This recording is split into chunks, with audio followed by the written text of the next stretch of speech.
Merong bagong bukas dito na Hino Truck Dealership sa Pangasinan.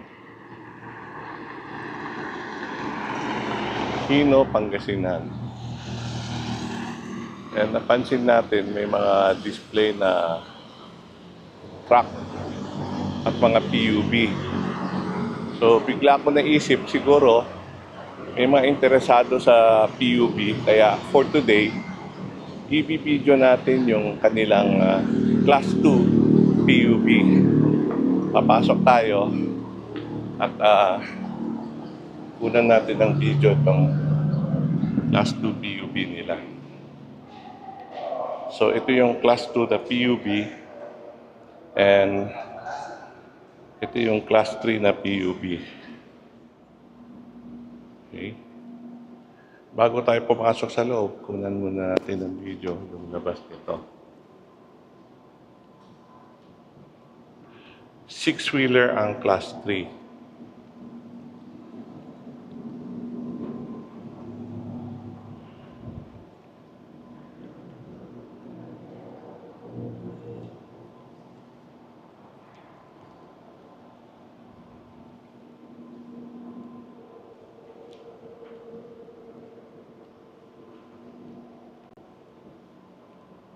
Sinilip ko to kanina nandito yung battery.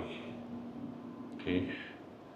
Ang tire size nito 7.5 R16. Okay. 5 knot. Dito sa likod parehas din. 7.5 R16. Okay, yan ang tire size niya. Piniram natin yung susi para makita natin sa loob. Oh, by the way, meron siya malaking side mirror sa side. Okay, so pasok tayo. Tingnan natin. Ito yung driver seat. And dalawang passenger seat yan. Nabubuksan yung pinto sa kabila. Yung Class 2, hindi nabubuksan. Okay. So now, papasok tayo. Sarado natin pinto. Okay. Nabubuksan yung bintana dito. Malaki naman yung side mirror at kitang-kita yung likod ng sasakyan. Ano, kita lahat. Ayan. Pwede rin dito. So, ito yung manubela niya para sa signal light and headlamp, sa wiper. Ngayon, papasok natin yung ignition. Ay, hindi pala ito yung susi. Ito yung susi.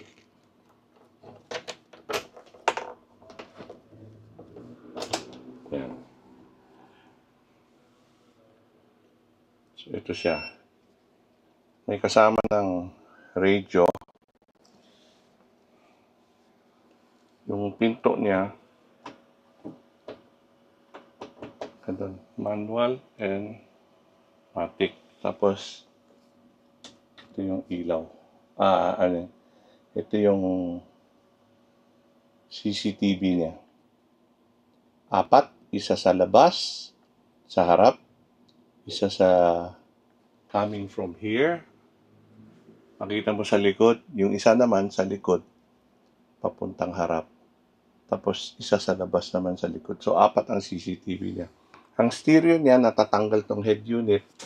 Meron siyang storage na pwede mo itago. Itong head unit niya. Ito natin ilagay. So manual transmission siya. 5-speed na manual transmission. Yung upuan dito, pwedeng 2 pasahero. Tapos meron siyang sariling pintuan. So ito yung configuration mula dito sa driver side. Ito yung configuration dyan sa likod. Pupunta tayo sa likod para makita natin. Ang capacity nito is 24 passenger. Okay. Bago pala tayo pumasok, hindi natin nakuha mabuting harap nito.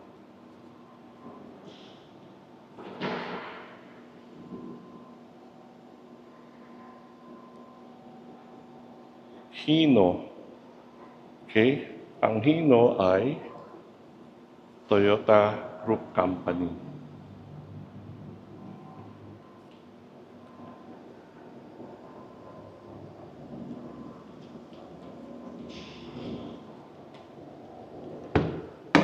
Yung pinto, papasok.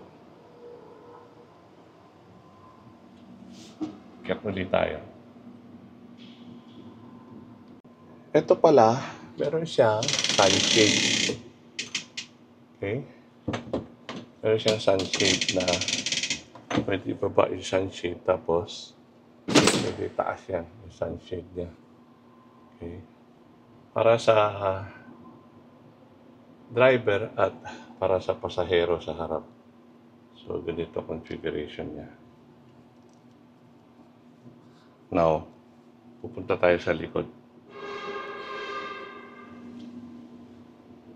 Ito yung specs niya, body production. Hino ang gumawa nito. Papasok tayo. 1, 2, 3. Lagay natin sa, ito adjustment kung manual. Naka-manual na yun Sasarado natin pinto, manual. Lagay natin sa automatic. Tapos, punta tayo dito. Switch natin to. Yan. Bubukas niya sarili niya. Switch ulit natin yan. Nagsasara siya. Okay? So, ito yung switch ng open-close sa pinto dito sa likod. Ngayon, balik natin sa manual. Tapos buksan natin. Para hindi mainit. Anong configuration nito? Meron siya isang pasahero dito. Tapos dito, dalawa. So, 1, 2, 1 row, 2, 3, 4, 5, 6, 7. Yung nasa likod, pang-apatan. Tapos, dito, sa kabilang side, single lang. 1, 2, 3, 4, 5. Pwede buksan yun nandito. Tapos, in case of emergency, brake glass. Okay? Mayroon siyang CCTV dito sa likod. Tapos, ang aircon nasa side. Okay? May aircon dito sa side. Yan, may aircon sa side. Dito rin. Dito yung aircon niya sa side. And then, ito yung ano niya, pang air circulation niya, yung filter. Vent. Okay? Tapos may na speaker. May ilaw siya. Ngayon, gaano kataas to? Ako 5'10" and a half ako. So, yan, eksakto sa ulo ko. Eksakto sa 5'10" and a half. Yan o, tumatama ulo ko sa taas. 5'10" and a half ako. Okay.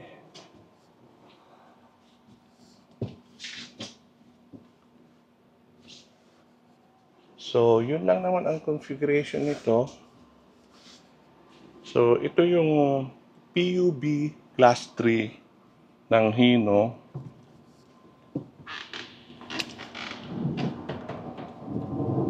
Sarado natin siya. Okay.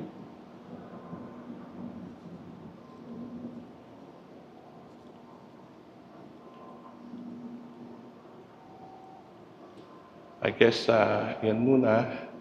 That's all for now. Hihingi tayo ng katalog niya. Tapos isasama ko na lang sa video yung katalog niya.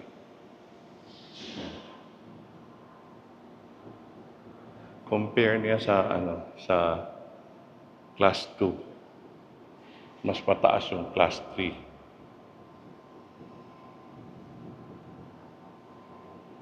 Okay, that's all for now. Thank you for watching and please subscribe.